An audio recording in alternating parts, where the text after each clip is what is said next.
Hello बच्चों, let us read the question first. Question में हमें दो स्टेटमेंट दिए हैं। हमें बताना है अगर ये स्टेटमेंट करेक्ट है या फिर इनकरेक्ट है, कौन सी स्टेटमेंट इनमें से करेक्ट इनकरेक्ट है।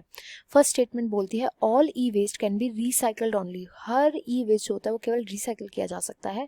एंड स्टेटमेंट 2 बोलती है nuclear waste can be stored in shielded boxes after pre treatment, they are buried within the rocks about 500 metre deep below the earth surface. यानी कि जो न्यूक्लियर वेस्ट होता है उनको हम प्री ट्रीटमेंट के बाद शील्डेड बॉक्सेस में रखते हैं, यानी प्रोटेक्टेड बॉक्सेस में रखते हैं। एंड देन उनको रॉक्स के साथ साथ रॉक्स के विद इन जो होता है 500 मीटर के अराउंड डीप जो है उनको बरी कर दिया जाता है अर्थ की सरफेस के अंदर। इनमें से हमें बताना है कौन सी स्टेटमेंट करेक्ट एंड इनकरेक्ट है। जहाँ पर जो की कॉन्सेप्ट यूज किया जाएगा वो ई वेस्ट एंड न्यूक्लियर वेस्ट का किया जाएगा। इसको हम स्टेटमेंट के साथ साथ समझेंगे कि होता क्या है। तो देखो स्टेटमेंट 1 की बात करते हैं। स्टेटमेंट 1 बोलिए ई वेस्ट को केवल रिसाइकल किया जा सकता है, which is a true statement. ठीक है, जो ई वेस्ट होता क्या है, जैसे हमारे जो इररिप्लेसेबल जैसे गैजेट्स हो गए, इररिप्लेसेबल गैजेट्स हो गए, जैसे कि कंप्यूटर्स हो गए, हमारे फोन्स हो गए, कंप्यूटर्स, फोन्स, लैपटॉप्स एट्सेट्रा। तो जब काम नहीं करता तो क्या करते हैं, यूजुअली लोग फेंक देते हैं, कबाड़ी वाले को दे देते हैं। तो होता क्या है कि डेवलप्ड कंट्रीज में ना इनको या तो जला दिया जाता है या फिर डेवलपिंग कंट्रीज के जैसे इनका क्या किया जाता है, इनको रिसाइकल किया जाता है।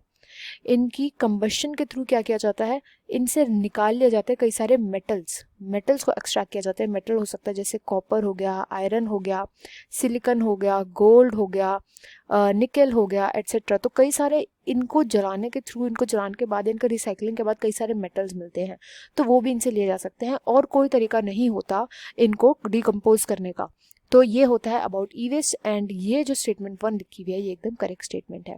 सेकेंड स्टेटमेंट बोले कि न्यूक्लियर वेस्ट को कैसे बरी किया जाना चाहिए, उसको डिकम्पोज कैसे किया जाना चाहिए। तो देखो न्यूक्लियर वेस्ट को अगर हमने ऐसे ही छोड़ दिया, ये होते हैं radio active nuclear waste. Radio active चीज़ को अगर आप ऐसे ही छोड़ दोगे तो क्या होगा, ज़मीन के कांटेक्ट में रहेगी, इसकी वजह से जो भी ज़मीन पे रह रहे ऑर्गेनिज्म उनके अंदर म्यूटेशंस आ सकती हैं। इसलिए इसका डिकम्पोजिशन बहुत ही ध्यान से करना पड़ता है। कैसे, इसके डिकम्पोजिशन या इसको डिकम्पोज करने के लिए सबसे पहले तो इसका प्री ट्रीटमेंट किया जाता है। इसकी रेडिएशन बिल्कुल हद से हद कम करी जा सकती है, उतनी कम करते हैं हम प्री ट्रीटमेंट में। प्री ट्रीटमेंट के बाद इसको हम शील्डेड या प्रोटेक्टेड बॉक्स में रख देते हैं। शील्डेड बॉक्स में रखने के बाद हम इसको रॉक्स के विद इन, यानी रॉक्स भी साथ साथ डालते रहेंगे ताकि वो भी प्रोटेक्ट करें हमें रेडिएशन से।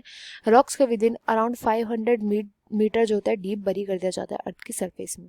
यही पूरा प्रोसीजर स्टेटमेंट 2 में बताया। स्टेटमेंट 2 भी करेक्ट है, इसलिए इस क्वेश्चन का राइट आंसर ऑप्शन 1 हो जाएगा। Both statement 1 and 2 are correct. I hope you understood well. Best of luck and thank you.